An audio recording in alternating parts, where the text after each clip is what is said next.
super difficult. I actually am changing a few of the criteria of the things I want you to discuss, so it probably won't be uploaded until later this afternoon. So, but it's due, it'll be due not Wednesday, but it'll be due on Thursday. So 2 weeks from today. So which give you more than enough time. But what I want to show you, so essentially what we're doing is it's a Thermocouple Calibration Lab. And what I want you guys to do is in the lab, what we would have done is you would have actually set up 2 thermocouples and the idea was that we would calibrate them because the thermocouple itself, it just gives off a voltage and that's all you measure. And so we would correlate a voltage to a temperature. And the way we would do that is we'd put the thermocouple in a beaker of water and we'd heat the water up and we'd measure the temperature of the water with a bulb thermometer. And at the time when the bulb thermometer measured, say 25 C, we would then note the voltage on the thermocouple. So therefore, we could then say this thermocouple, when it reads X number of millivolts, that corresponds to 25 degrees C. And then you would do that at 30, 35, all the way up to boiling at 100. And based on that data, you could then create a calibration curve so that if you had an unknown temperature medium, you could just correlate the whatever voltage you measured, and you could use your graph to then tell what temperature it's at.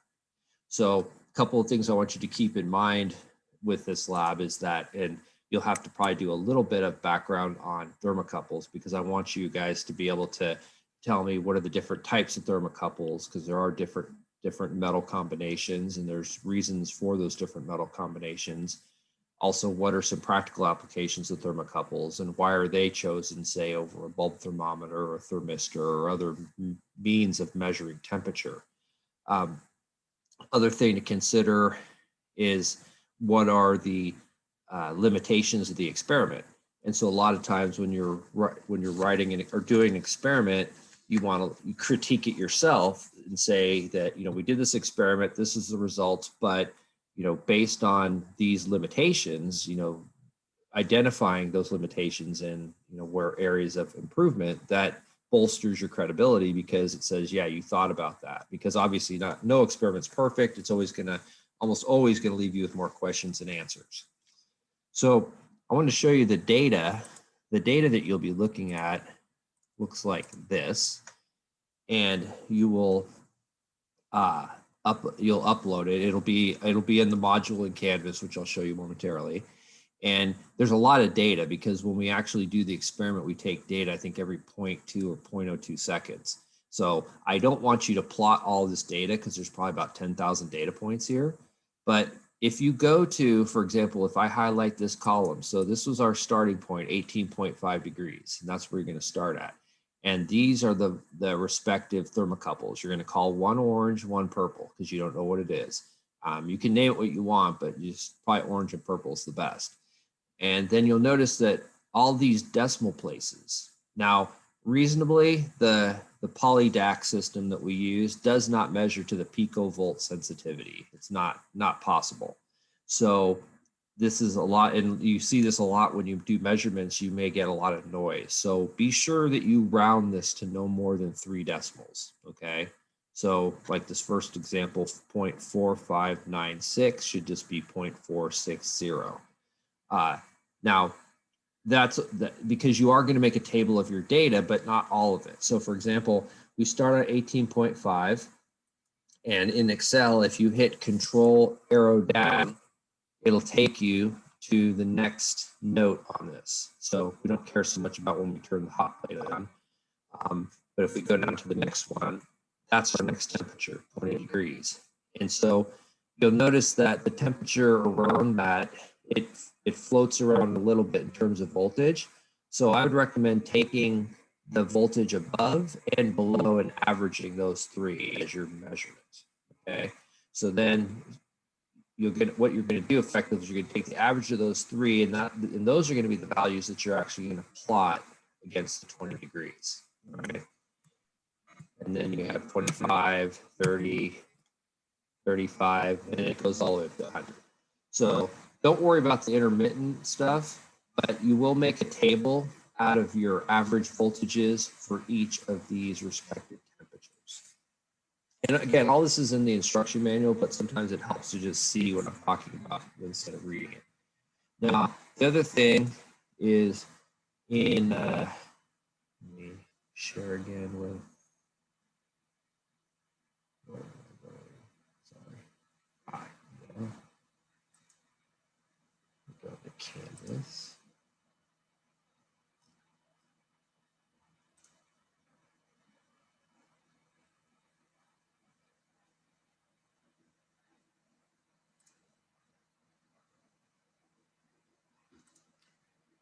So here's the thermocouple. This is what the page will look like. I'll publish it very soon. You'll have the experiment that's in here. It'll explain everything. Also, the course pack. The course pack that you have. Excuse me for a second.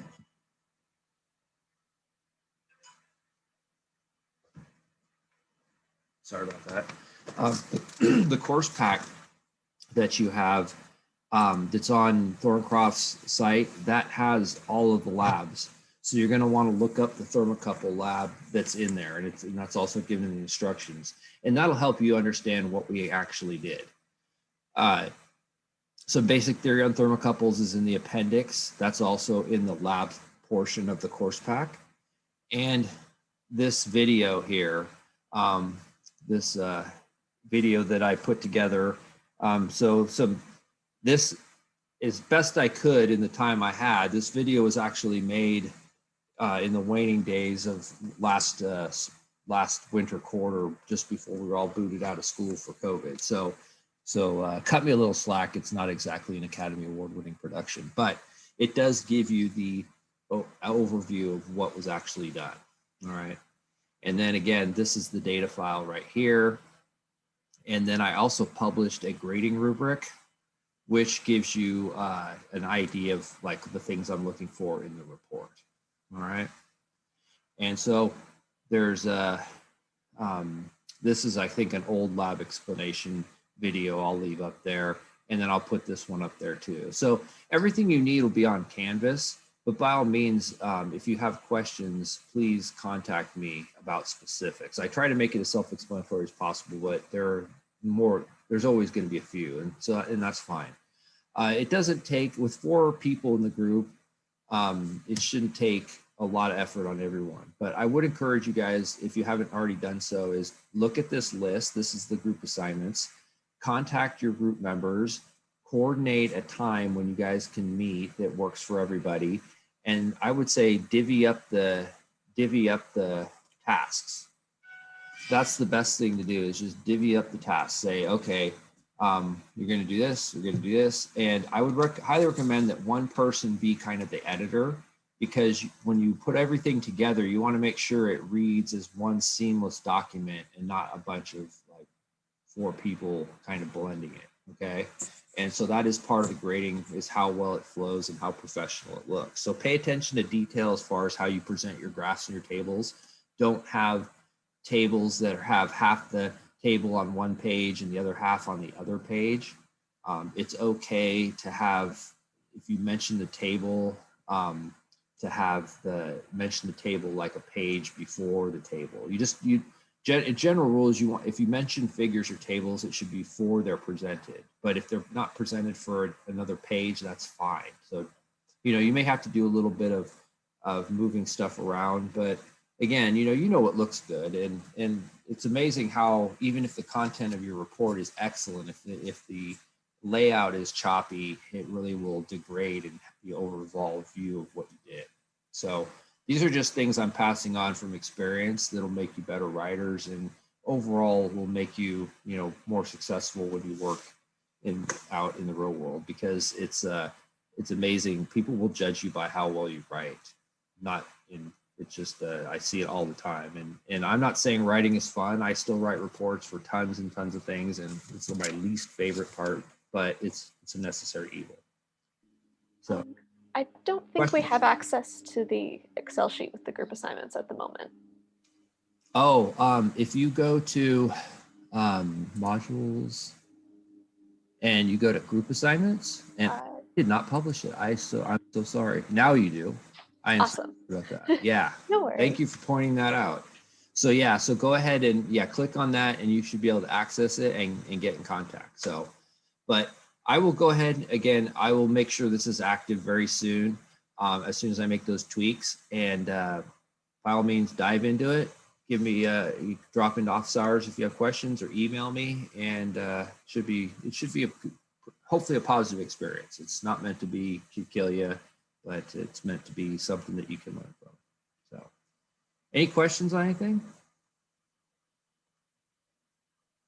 Well, bright-eyed and bushy-tailed, ready to go. How's the lecture going? Is it good? Not bad. All right. Will this, I saw you recorded this. Will this be posted? Yeah, I will post what I just said. Yeah. Okay, perfect. Thank you. Yeah.